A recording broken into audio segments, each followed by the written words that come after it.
Bienvenue dans Street Corner. Le concept est simple. On se balade dans une ville choisie par un invité, on découvre son histoire, son quotidien, ses projets. Et bienvenue dans ma ville. Alors là, on est Ça, Grès, dans le 70. Genre tout va bien. Tout va bien, c'est bon. Mais Bref, on vit la ville à travers ses yeux. Et vous voyagez avec nous, bien au chaud derrière votre écran.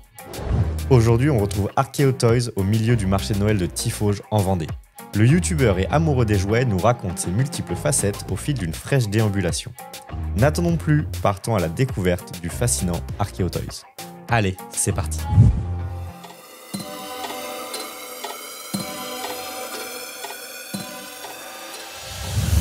salut les enfants perdus et bienvenue sur Arkeo Toys, la chaîne qui creuse dans tes souvenirs. Arkeo. On a une interview. Ah ouais. Allez, c'est parti. Allez, on est parti.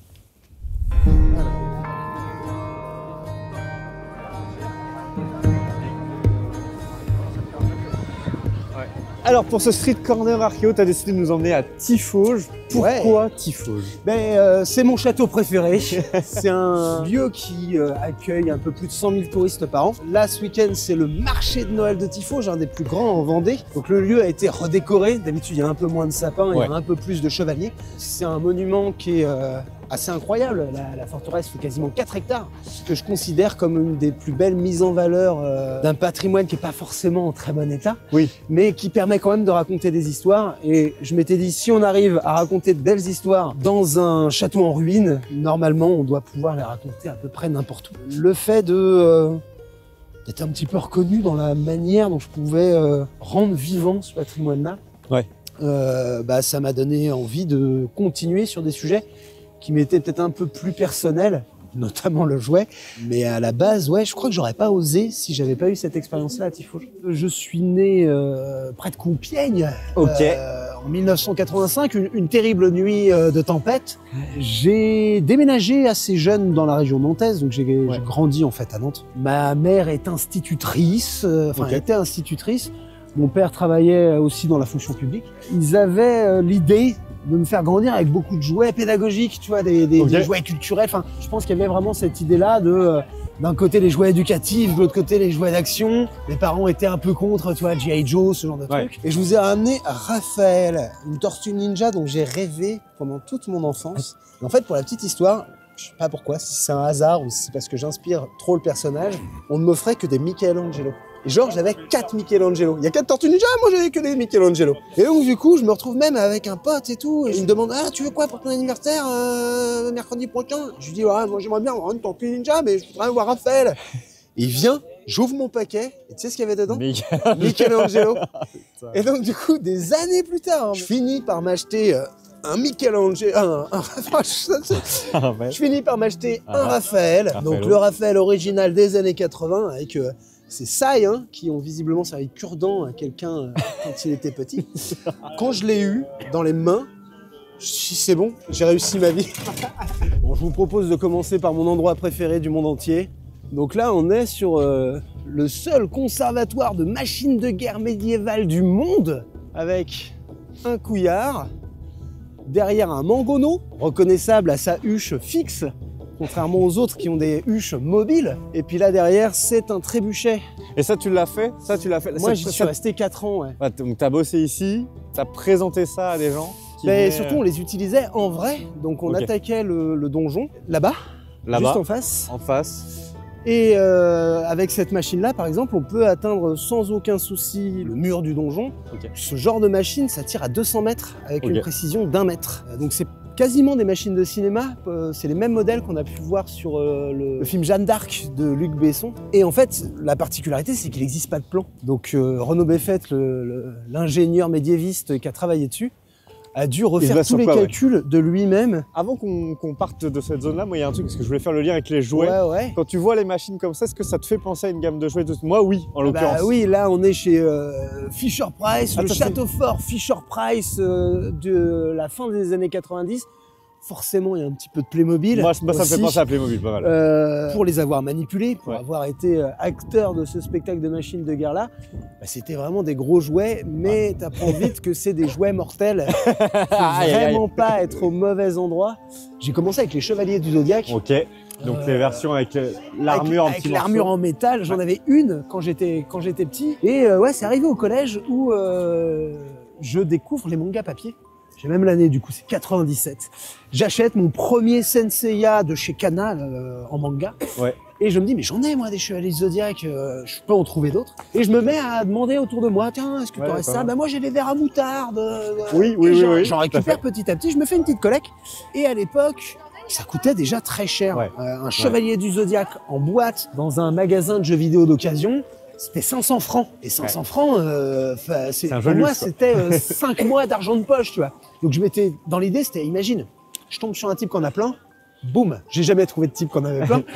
Mais j'ai commencé à m'intéresser aux jouets de collection pour ça. Et en 99, je tombe sur un magazine qui s'appelait 10e Planète, qui était consacré qu'à ça. Aux jouets Star Wars, aux jouets Chevalier Zodiac, même plein de jouets. J'imaginais même pas que ça existait, quoi. Et du coup, je me dis, waouh, mais je suis pas le seul, en fait. Il y en a d'autres, il y a même un magazine. Je fais tout pour pouvoir aller dans la grande boutique à Paris qui s'appelle Luluberlu, qui existe encore d'ailleurs, qui avait des pubs dedans. Et là, je me prends une claque. J'ai envie de tout acheter, mais tout est hors de prix. Du haut de mes 13 ou 14 ans, je peux pas me le permettre. J'arrive quand même à m'acheter un Chevalier du Zodiac que j'ai toujours et qui est précieux. Parce que c'est un Chevalier Zodiac, mais aussi parce que c'est le premier, tu vois. C'est plus la pièce ultime de ma collecte aujourd'hui. Et il y a une histoire assez incroyable d'un collectionneur qui s'appelle Lionel, que j'embrasse, qui pendant des années a cherché un Zoïde qui s'appelle l'Ultrasaurus rouge, qu'il avait vu en catalogue. En fait, il n'est jamais sorti et il a passé peut-être 10 ou 15 ans de sa vie à le chercher jusqu'à découvrir que c'était qu'une image. Et au final, est-ce que le jouet de notre enfance préférée, il n'était pas au fond de nos cœurs? Oh là là là là. Là, vous avez des pierres tombales, des tombeaux de chevaliers qui ont été trouvés ici il y a quand même quelques années maintenant. Et donc, il y a des choses écrites dessus. Hein. Il y a une épée là gravée dessus ou c'est Tu as une épée et un triangle. Ok, excellent. Et on pense, entre autres, que ça pourrait être lié aux Templiers. Mais là, on a vraiment des tombeaux de chevaliers avec l'épée et le triangle, puisque les gens ne le savent pas, mais là on est en train de marcher sur un ancien cimetière. Bah c'est du squelette quoi qui reste quoi. Ils avaient trouvé 2 squelettes sous l'espèce de tribune qui est juste à côté. Surprenamment, ils avaient décidé de ne pas fouiller et de se dire on garde pour plus tard, puisque Tifauge est une énorme réserve archéologique. 2 squelettes découverts en excellent état de conservation, aussi cette dalle funéraire gravée d'une épée et d'un triangle. Et c'est beaucoup de bons souvenirs ces machines-là. Sachant qu'il faut être 4-5 pour les manipuler et il faut avoir parfaitement confiance en ses camarades. C'est un moment de ma vie professionnelle que j'oublierai jamais, qui a été assez important au final dans la création d'Archeo Toys, parce que c'était de la médiation culturelle. Ouais. Tu vois, être capable d'expliquer ce type de machine aussi bien à des enfants de 6 ans à des grands-parents qui viennent le week-end. L'idée de vulgariser et de se dire que tout est accessible à tout le monde à partir du moment où on y met la bonne manière, ça a fait partie du processus de se dire ok, on arrive à passionner des gens avec des chevaux, avec des arbalètes, avec des machines de guerre. C'est sympa, mais je pourrais pas faire ça toute ma vie, clairement. Physiquement, je commençais à sentir que ça devenait compliqué. Et j'avais cette passion-là qui était un peu une passion, je vais pas dire un jardin secret, mais presque. Ma collection de jouets, je la montrais pas à tout le monde. Tu vois, c'est pas le truc. Il y avait peut-être un a priori, peut-être quelque chose. J'étais moins socialement accepté d'être fan de jeux vidéo il y a 10-15 ans que maintenant. Alors imagine quand t'es fan de jouets, tu passes vite fait pour un type un peu bizarre. Le déclic est venu d'une manière assez rigolote. Je pense que c'est vers 2009 où un type m'envoie un message après avoir vu une de mes vidéos où je faisais des blagues.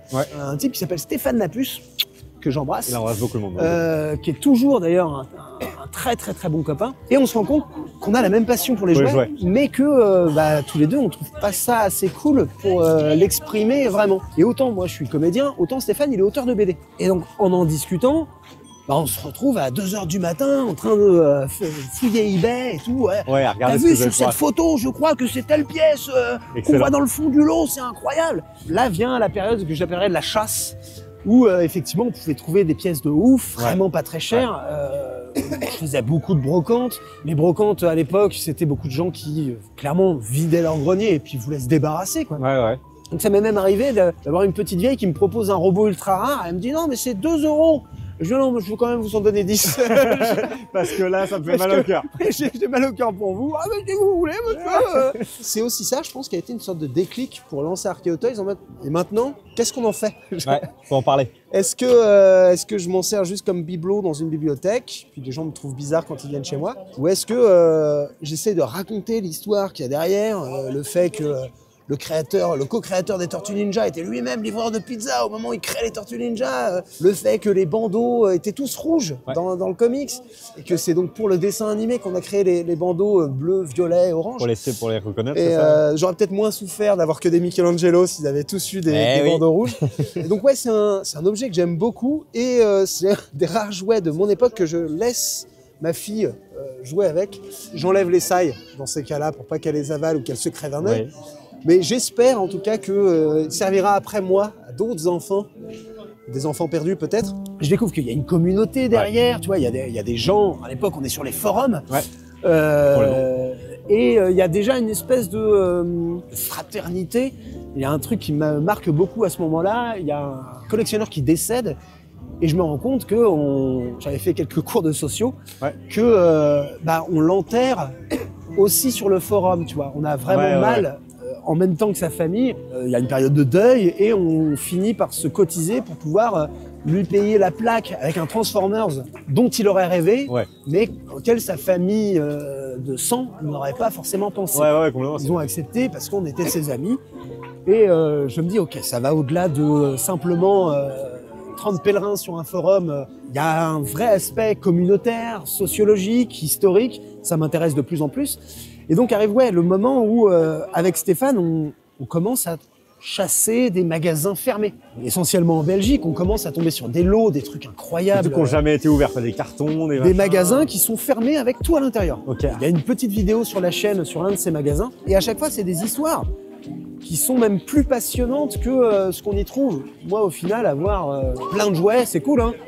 C'est pas une fin en soi. Oui, c'est toute la démarche, comprendre comment on en est arrivé là. Qui arrive derrière. Pourquoi c'est là. Il y a une fois où on tombe sur un stock de 10 000 poupées Jem et les hologrammes. Et vraiment, il y en a 10 000. Ça monte jusqu'au plafond dans un hangar. Et pour arriver jusqu'au hangar, il faut négocier avec le mec qui tient le hangar. C'est des gens du voyage qui sont pas spécialement ultra souriants au premier abord. Il faut vraiment 1h30 à base de « mais elle est vraiment belle votre caravane hein !» Et ça marche. Le mec nous ouvre ses portes, il est gentil et tout. Enfin, ça se passe bien. Là, on a la zone technique derrière nous. C'est là où c'était mes coulisses, là où je me préparais, où je mettais mon armure. C'est là où sont gardés les chevaux aussi l'été. Ça, c'est un truc que j'avais découvert qui a été absolument génial. Travailler avec des chevaux de spectacle, ont l'habitude de bosser, c'était devenu des collègues. Mais vraiment, tu vois, tu buvais ton café et le cheval commençait à taper dans la porte parce que lui, il voulait manger une pomme. Et quand t'as compris que, ok, il a fait son boulot, donc lui aussi, il a le droit à sa petite récompense, ça rend le truc encore plus précieux. Et je pensais pas devenir pote avec des chevaux. Ok. Sympa le jus de pomme chaud, hein, premier essai. Premier essai. Il a bu de l'alcool, bien sûr. Non, il n'y a plus d'alcool là-dedans. Non, nous on est sur du raisin chaud. On va peut-être pouvoir décaler après du côté de la chapelle. Là, vous avez les cloches qui ont été fondues ici. La cloche de la paix, la cloche de Noël. Mais on est vraiment sur un site archéologique en lui-même. C'est pas rare qu'il y ait des ossements qui ressortent à cause des lapins ou ce genre de choses. Pour la petite histoire, la chapelle, jusque au début du XXe siècle, était recouverte de terre. Donc en fait, il y avait juste un petit morceau de muraille qui dépassait. Ils ont tout creusé. Ils ont tout creusé. Pas forcément en suivant les méthodes qu'on déploierait aujourd'hui. Donc on a probablement perdu quelques infos. La chapelle Saint-Vincent, qui du coup accueille des spectacles. Stéphane commence à cartonner avec une BD qui s'appelle Putain de chat à l'époque.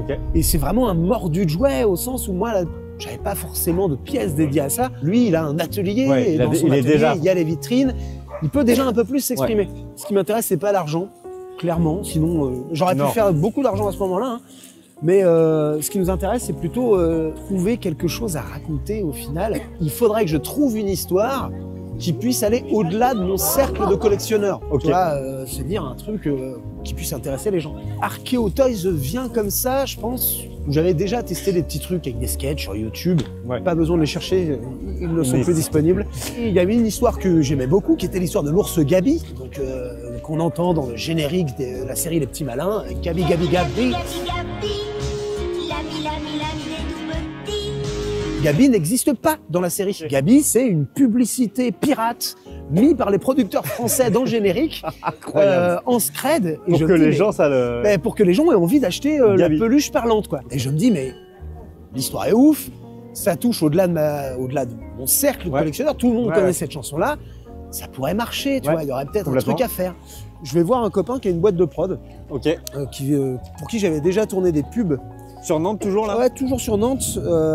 Thomas, que j'embrasse d'ailleurs. J'embrasse énormément de monde aujourd'hui. Attention.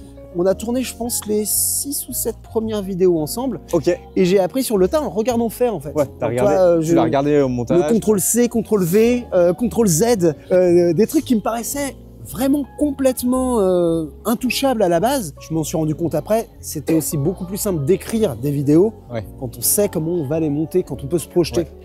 Et tout début, je pense que c'était très théâtral, d'ailleurs ça peut se voir, je suis une boule d'énergie dans ma manière de présenter les vidéos. Au tout début, quand je me revois, j'ai vraiment l'impression de me voir en costume avec des bottes et mon armure en train de dire oui, bienvenue messieurs, dames. Bonsoir à tous, on ne se connaît pas encore, je m'appelle Romain et je vais ruiner ton enfance. L'Archéotoys, c'est une des rares émissions qui te propose de revenir sur les vilains petits secrets des trésors de nos jeunes années, les jouets. Et à côté théâtre aussi, dans ce que tu faisais là, un peu genre mise en scène. Je suis comédien de formation. Pendant longtemps, j'ai fait du stand-up, j'ai même fait du théâtre de rue.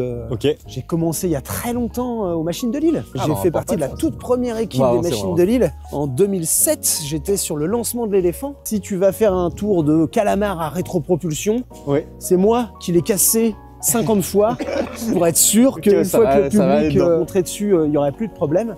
On finit par sortir la vidéo, mais genre, je suis vraiment pas sûr de moi. Il me faut 1 mois et demi entre la fin du montage et le moment où je la sors.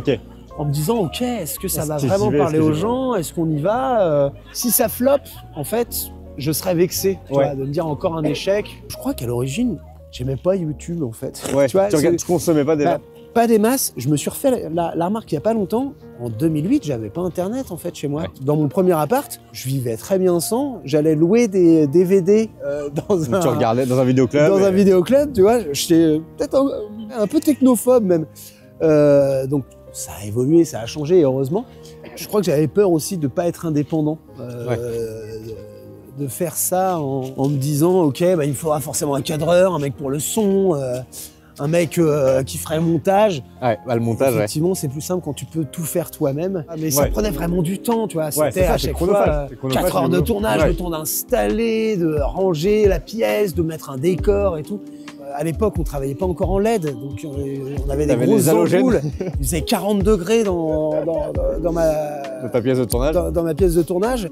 C'est venu petit à petit où je me suis dit, ok, on va s'y mettre. Thomas est pas dispo, je vais pas attendre 3 semaines qu'ils reviennent de tournage ou quoi. Je vais essayer de m'y mettre par moi-même. On va pas dire que c'est ce que je préfère le montage, mais aujourd'hui, ça fait partie du taf, quoi. Ça fait partie du taf. Et ça m'a obligé aussi à faire plus de recherches. Par exemple, en amont, aujourd'hui, je sais exactement quelle pub je vais mettre à quel moment. Parce que je connais, je pense, toutes les pubs des années 80. De jouer, du moins. J'ai vraiment poncé Internet pour essayer de savoir où aller chercher des pubs québécoises, tu vois, bien obscures. Il y en a une dans la dernière vidéo, une pub sur les bisounours, que les Canadiens appellent les calinours, parce que bisoun, c'est un mot d'argot pour parler des testiboules.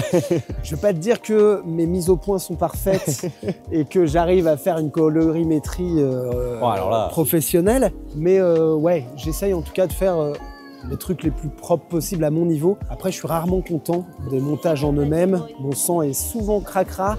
Mais tu te dis, il faut mieux que ça sorte plutôt que sinon j'y passe 1000 ans, quoi. Il y a de ça, et surtout, je sais que les gens attendent un rendez-vous. Alors, je peux arriver avec quelques taches sur mon manteau. C'est pas très grave, tant que t'es là, c'est moins pire que de caler un lapin. C'était long, et puis après, il fallait... c'était des après-midi entières de montage. Tu t'entends toi-même, t'es comme ça. Complètement. Ça commence à prendre. Je me rends compte qu'il y a des gens que j'apprécie beaucoup, comme Davy Mourier. Qui vont relayer. Et puis surtout, qui sont sensibles à l'histoire que je raconte. Quand j'ai lancé la chaîne, le plus surprenant, c'est que j'étais persuadé qu'on aurait 1000 personnes qui seraient intéressées. Il y avait 1000 collectionneurs de jouets sur le plus gros groupe de collectionneurs de jouets. C'était eux. globalement, bout de 1000, tu vois, ça allait s'arrêter là. Les 1000, on les a eu le premier soir. Ah ouais. C'est une histoire qui est assez rigolote, je crois pas que je l'ai déjà racontée. C'est grâce à Davy Mourier. J'avais envoyé un petit message à Davy. Le premier jour, première sortie de la première vidéo, en lui disant « Bah tiens Davy, j'aime beaucoup ce que tu fais, je sais que t'aimes les jouets, je pense que tu peux aimer ça. » Ok. Et il balance un message sur Twitter « Si comme moi vous aimez les jouets, allez hop, comme moi vous aimerez Archeo Toys », je me couche très tard, je me réveille le lendemain genre vers 10h et ma femme me dit « Romain, t'as été voir ? Mais t'as 1000 abonnés !» Ah d'accord, ça fait beaucoup. Donc l'objectif avait été atteint assez vite. Après, bon, je sais qu'on est sur une niche. L'idée, c'est pas de réunir des centaines de milliers d'abonnés. Si on peut déjà avoir les 30 ou 40 000 réguliers qui sont amateurs de belles histoires de jouets, c'est nickel. Pour tout de suite une crédibilité assez tôt finalement. Mais au moins chez ces collectionneurs-là, ouais. Pas chez tous les collectionneurs. Non. Je pense qu'il y en a qui me détestent encore. Il y en a toujours, mais ça, on les embrasse aussi. Mais j'essaye surtout de faire en sorte que cette passion-là sorte d'un petit cercle restreint qui au final est vraiment dans l'entre-soi. Ouais. Je suis surtout, enfin, c'est essentiellement des hommes qui sont soit de mon âge, soit un petit peu plus âgés. On se ressemble tous, tu vois, on a tous une barbe et des lunettes. On me dit, on peut peut-être aller au-delà. Et ça va marcher petit à petit. On a mis un certain temps avant d'atteindre les 10 000 abonnés. On a mis peut-être 4 ans ou 5 ans avant d'arriver aux 50 000 abonnés. Mais au final, j'avais réussi à trouver les gimmicks, les trucs qui font que. Et arrive 2017, où je chope un boulot hyper chronophage. Je deviens directeur d'Escape Game. Donc je suis un peu contraint d'arrêter, en me disant, bon, tu mets un stand-by, je veux le faire bien, mais je peux pas le faire juste comme ça, une fois tous les 6 mois. Donc tant pis, j'arrête. Et alors là, il arrive un truc assez incroyable. Benzaï, que j'avais rencontré dans un salon une fois, fait de moi son coup de cœur de fin d'année. Et donc d'un coup, je prends 12 000 abonnés, alors qu'il n'y a rien sur la chaîne depuis presque un an, quoi. Et je me dis, bon, qu'est-ce qu'on fait? On laisse les gens qui viennent d'arriver comme ça sans rien? Ou est-ce qu'on reprend un peu? Moi, je me vois pas trop m'arrêter parce que je crois que je saurais plus faire autre chose, en fait. T'as quand même d'autres casquettes? Oui, alors, dans la même idée de faire de la médiation sur YouTube, même avec les nouveaux réseaux, que ce soit TikTok, Short, Instagram, ce genre de choses, je pense que les gens ont besoin tout simplement d'avoir des clés de compréhension pour certains trucs. Je suis probablement moins fort pour tout ce qui va être format court. Là, je suis sur des formats qui vont faire 25-35 minutes et le public suit. Donc, l'essentiel, c'est surtout ça, que le public soit toujours là. Et je crois que même quand il sera plus là, c'est pas très grave. Enfin, restez s'il vous plaît, les copains. C'est pas parfait d'un niveau financier. Je pense que c'est aussi un sacrifice pour moi, mais surtout pour mes proches, en fait. J'arriverai à être à l'équilibre, mais on pourra pas partir en vacances toutes les 3 mois, c'est sûr. Après, c'est assez marrant parce que j'ai émis l'idée quand j'ai eu un bébé dernièrement, peut-être de reprendre un vrai travail. Et ma femme m'a dit, mais non. Un vrai travail. Oui, tu vois, enfin, en tout cas, un truc avec l'assurance d'avoir un salaire mensuel, tu vois, où t'es pas. Une garantie, quoi. Une garantie, un truc qui rassure un peu aussi, tu vois, de se dire, ok, est-ce qu'on va pouvoir acheter du lait ce mois-ci? Et au final, c'est ma femme qui m'a dit, mais non. Continue ça. Continue ça, tu serais plus le même en fait si t'arrêtais de faire ça. Après, comme tu l'as dit, j'essaye de me diversifier. Il y a la chaîne YouTube et puis il y a ce que j'essaye d'apporter à d'autres créateurs de contenu. C'est ça. J'ai eu la chance d'être auteur pour des grosses chaînes comme le Joueur du Grenier. J'embrasse Fred et Seb d'ailleurs s'ils voient cette vidéo. Devant la crèche. Mais Fred, c'est un peu mon petit Jésus à moi. Parce que c'était un moment en plus où c'était compliqué d'un point de vue monétaire. Ils m'ont vraiment sorti des problèmes, clairement. À cette époque-là, j'avais peut-être pas encore le niveau en écriture. Il y avait des petites erreurs. Mea d'ailleurs, j'embrasse Mea, t'es la meilleure. Avait corrigé derrière pour être sûr qu'il n'y ait pas trop de soucis. Parce que autant je peux faire une bêtise sur Archeo Toys, il y a peut-être 40 000 personnes qui vont la voir, 4 personnes qui vont la remarquer. Autant sur Joueur du Grenier, Sur Joueur du Grenier, c'est autre chose. Donc je me suis dit, ok, il faut que tu continues à écrire pour toi et pour d'autres, histoire de choper du skill. J'ai écrit quelques vidéos pour Fred et Seb, mais j'ai aussi essayé de sortir de ma zone de confort. Un des créateurs de contenu sur lequel je m'éclate le plus, c'est Nota Bene. Chez Nota Bene, j'ai trouvé une forme d'écoute aussi, parce que sur YouTube, ça va très vite. On va te donner le sujet et tu reviens 15 jours après avec le truc terminé. et t'as pas vraiment une cahier des charges. Ça m'est déjà arrivé d'ailleurs de rendre un script et on me disait, ah, mais c'est pas du tout ce qu'on attendait. Et tu dis, ok, j'ai passé 15 jours dessus. Ouais. Là, t'as plus un échange constant. Et avec du coup, tu vas pouvoir Ben, rebondir. il y a toute une équipe derrière. Il y a un responsable éditorial qui ne fait que ça, et qui est d'ailleurs un vrai historien pour le coup, qui travaille surtout avec des historiens.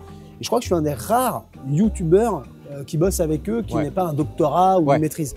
Quand on fait du contenu, que t'attends un petit peu que ça fonctionne, tu vois, que les gens les regardent, bah, très souvent, tu finis par te regarder toi-même. Là, j'ai vraiment quelqu'un à la maison qui me dit wow, on va pas parler de Tortue Ninja toute la soirée, on va faire autre chose, tu vois, on va aller voir un film qui n'a rien à voir avec ma passion. C'est aussi cet échange-là qui est vachement important pour moi. Ouais. Et puis, je vais pas le cacher, hein, si j'ai pu tenir la chaîne aussi longtemps sans rien gagner, c'est parce qu'elle est derrière et qu'elle me permet d'avoir un filet de sécurité. Je lui souhaite, hein, je nous le souhaite, que ce soit pas toujours le cas. Que toi, ça que ça se simplifie parfois.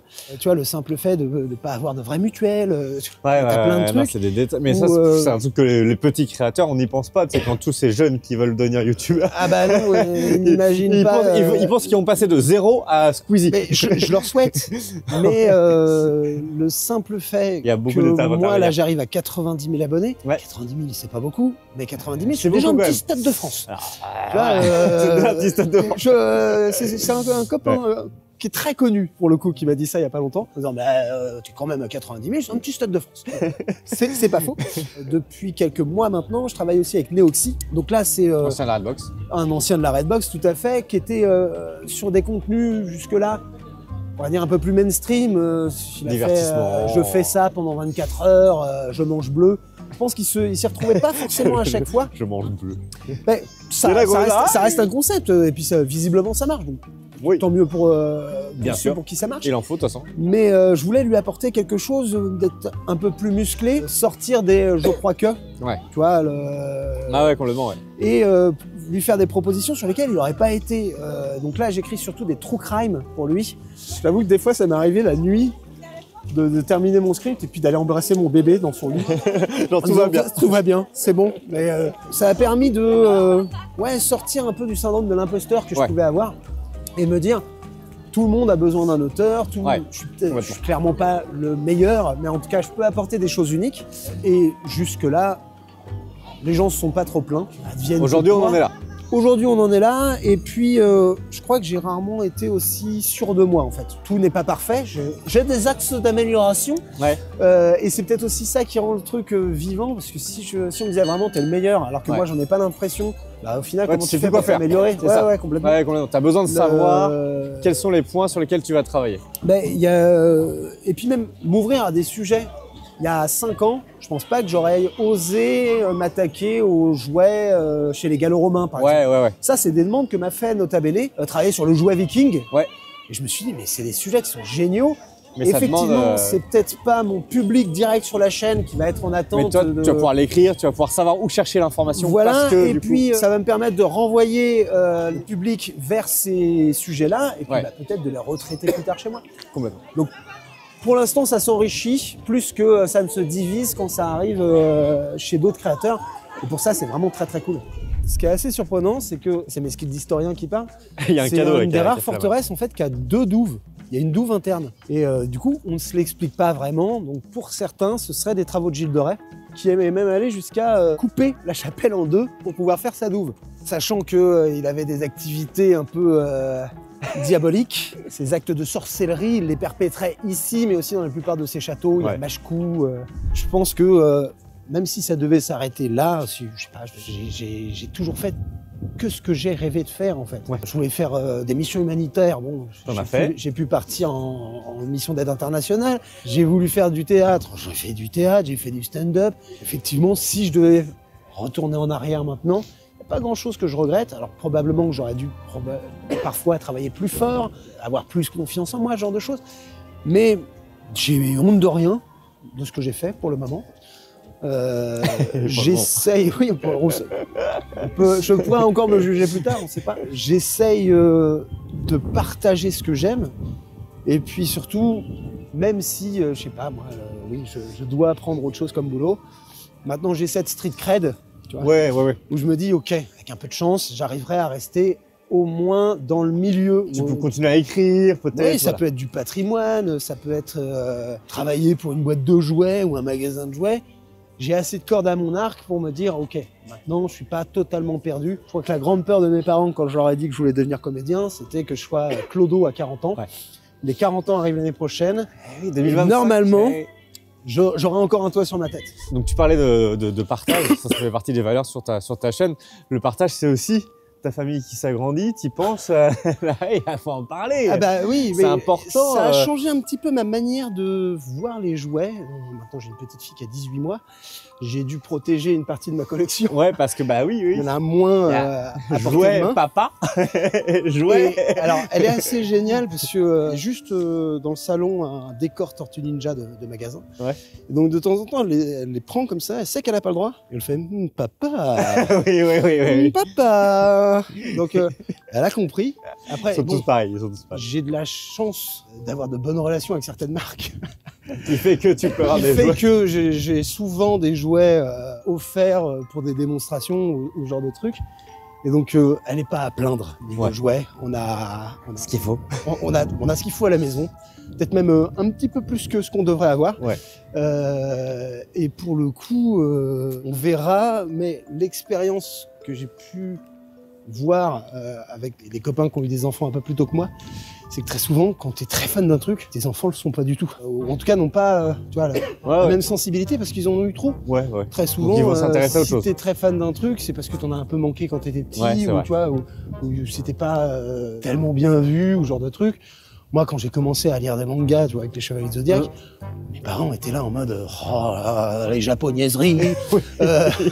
Alors, j'ai eu des discussions avec eux depuis. Et ça va mieux. Ça va mieux. Mais j'ai peut-être aussi une autre sensibilité vis-à-vis du jouet, tu vois. J'allais y venir, j'allais dire, est-ce que tu vas peut-être pas toi vouloir avoir envie de jouer avec elle, peut-être un peu plus déjà on s'éclate que avec les jouets, parce que toi t'aimes le jouet déjà de base, que c'est pas forcément le cas des générations d'avant. On rigole bien tous les deux. Là en ce moment, on est dans la découverte des poupées. Je peux dire que les poupées, elles en prennent plein la gueule. C'est quelque chose. Je vais éviter de la faire jouer à GTA 6 tout de suite, tu vois. Ah, c'est ça. Tu vas pouvoir maîtriser le truc. Je maîtrise un peu plus la chose. J'essaye de faire attention aussi à des jouets qui soient pas fabriqués par des Ouïghours. Ouais. Mais en même temps, je t'avoue qu'à chaque fois que je vais faire mes courses chez Leclerc, c'est très dur de ne pas repartir avec une peluche ou une poupée, alors qu'on en a déjà plein à la maison. Le dernier, je me suis fait avoir, c'est un petit chat qui marche tout seul, qui s'appelle Mimi. Et Jean, elle l'a attrapé dans le magasin, comme ça, elle me fait... Elle lui a fait un bisou. Je lui ai dit qu'il s'appelait Mimi. Et depuis, tous les matins ou tous les soirs, dès qu'il faut aller se coucher, elle est là. Mimi, Mimi, Mimi. Après, j'ai cette chance-là de pouvoir contacter la marque en disant bonjour, je voudrais un carton de Mimi s'il vous plaît. J'essaye de faire attention aux jouets genrés par exemple. Voilà, on lui a pas encore acheté de petit aspirateur rose. Ce qui est assez marrant, c'est que c'est des questionnements qui se font depuis extrêmement longtemps. Et les toutes premières questions sur le sujet, ça date de la fin des années 70. Ouais. Et tu vas même avoir des marques comme Smoby ou Berchet qui vont faire hyper gaffe à la représentation. Et t'as dès les années 80 dans des pubs pour des dinettes, des garçons par exemple. Advienne que pour un, je ne pourrais probablement pas lui interdire de jouer à la Reine des Neiges. Mais tu le laisseras jouer avec tout si elle a envie de jouer avec... Voilà. On aura de quoi jouer dans tous les cas. S'inventer des univers, s'inventer... Ça, c'est vraiment quelque chose que je souhaite développer avec elle. Là, elle me fait beaucoup rire en ce moment. On lui a acheté un set de gommettes. Et j'ai fait l'idiot, j'ai pris une gommette, je l'ai mise sur mon nez. Et tous les jours, elle prend une gommette et elle le met sur son nez. Elle fait genre papa, papa. Ça vaut toutes les émissions télé du monde. On s'amuse bien comme ça. Après, je suis pas non plus anti-télé. Là, par exemple, elle est chez mes parents pour le week-end. Et hier, quand on l'a appelée, on dit qu'elle est en train de regarder la télé avec mes parents, tu vois. Qu'on leur fait, non, on vous avait dit, pas trop de télé. Et ma mère m'a dit cette phrase géniale. Non, mais regarde Notre-Dame. Ah, c'est l'inauguration de Notre-Dame, c'est culturel. Bon, c'est aussi... Après, il y a une différence entre... Je pense poser l'enfant devant la télé. Exactement. Versus regarder quelque chose avec lui, commenter, etc. C'est clair. Là, l'idée, c'est pas de l'abandonner. Il y a, dans pas très longtemps, dans quelques semaines, ça sera diffusé une émission sur Gulli à laquelle j'ai participé. D'accord. Je pense qu'on la regardera ensemble. Tout simplement. Papa. Voilà. C'est un petit peu de fierté, tout comme je vais prévenir mes neveux, tu vois, pour qu'ils la regardent, parce que c'est aussi pas tous les jours que des médias mainstream me convient pour témoigner, pour raconter des histoires. Complètement, ouais. Bon, de retour ici, un endroit que tu trouves sympathique, que tu as déjà eu l'occasion de présenter rapidement, on en parle comme ça. Bah oui, c'est mon endroit préféré dans mon village, c'est la boutique de dons. Ici, Incroyable. tout est gratuit. Donc, ce sont les habitants qui viennent déposer les trucs dont ils ne veulent plus chez eux.